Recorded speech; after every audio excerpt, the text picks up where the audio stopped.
சிறுகனூர் அருகே இருசக்கர வாகனத்தின் மீது கார் மோதிய விபத்தில் 2 பேர் உயிரிழந்தனர். திருச்சி மாவட்டம் சிறுகானூரைச் சேர்ந்த ரெட்டமாங்குடி கிராமத்தைச் சேர்ந்தவர் விவசாயி கல்யாண சுந்தரம்.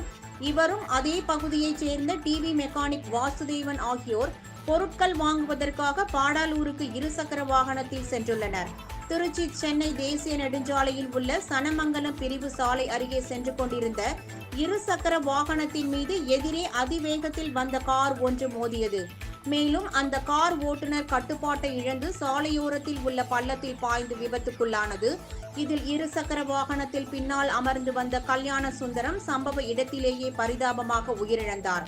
படுகாயங்களுடன் தனியார் மருத்துவமனையில் அனுமதிக்கப்பட்ட வாசுதேவன் சிகிச்சை பலனின்றி உயிரிழந்தார். காயங்களுடன் உயிர் தப்பிய ஓட்டுநர், அவரது மனைவி மற்றும் 2 குழந்தைகள் மருத்துவமனையில் அனுமதிக்கப்பட்டுள்ளனர்.